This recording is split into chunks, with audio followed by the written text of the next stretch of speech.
Kelly, and I'm from the Management Study Guide's content team. In this course, we will talk about basics of intellectual property rights in detail. Let's get started.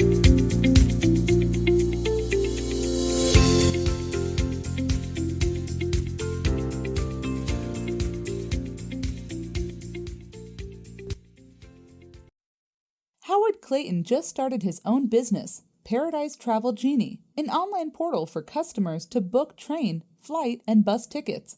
The portal also allows to book hotels and plan for trips and vacations.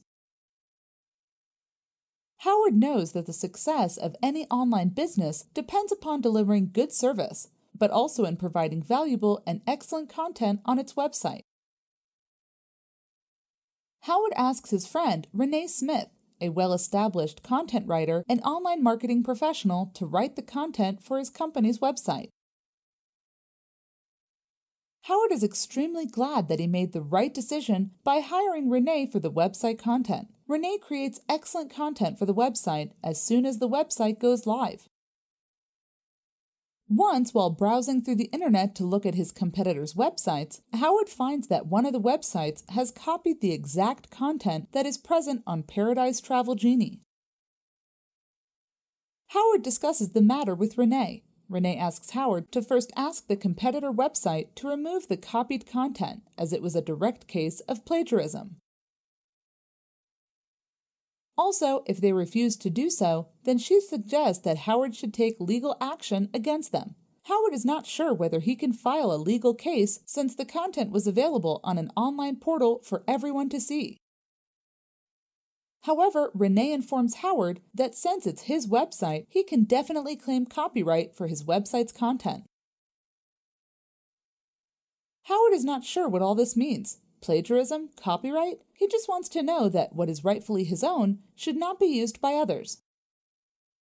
So, how exactly can a copyright help Howard and many people in similar situations? What exactly does plagiarism and copyright mean? Are these the only forms of protection that we get for protecting our rightfully owned and hard-worked creations?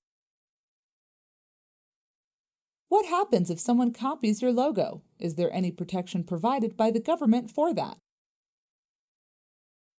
There are various forms of protections provided for what is known as intellectual property. They are also known as intellectual property rights. There are various forms of intellectual property rights stipulated by law, and several intricacies involved in exercising these rights. Now, let's learn about the basics of intellectual property rights in detail. Let's review the course objectives. Define an intellectual property. Explain what is intellectual property rights, or IPR. Describe the history of intellectual property laws and regulations. Describe the aim of intellectual property rights. List the various types of protected intellectual property rights. List the types of intellectual property rights. Explain main types of intellectual property rights. Explain the concept of geographical indication. List the benefits of intellectual property rights. Explain infringement of intellectual property rights. What is meant by intellectual property? An intellectual property, or IP, is any creation made using intellect, and these creations are then granted a monopoly, which is assigned to its specified owners by law. Hence, IP is any intangible property that is the result of creativity. Types of protected intellectual properties. There are various kinds of intellectual property that may be created by individuals and that can be protected under the intellectual property laws across the world. Some such types of intellectual properties that are protected by IPRs are as follows: computer programs, paintings, inventions, sculptures, original works of literature, internet domain names, and music. Let's look at each one of them in detail. Number 4, trademark. The trademark is an IPR that is granted to recognize it as a typical distinguishing sign to be used to differentiate the products or services of different businesses. The owner of a trademark can be a business organization, an individual, or any legal entity. Benefits of intellectual property rights. There are several benefits of the IPRs granted by law, both for the creator as well as for the society at large. Some of these benefits are: Number 1, greater morality. Number 2, financial gains. And number 3, economic progress. Infringement of intellectual property rights.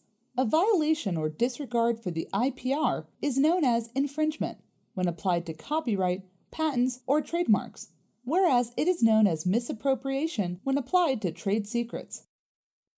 This is just a demo of the complete course. With every course, you get to view the course content online, download the PowerPoint presentation, and get the course completion certificate. With new courses added regularly, we offer a continuous learning platform.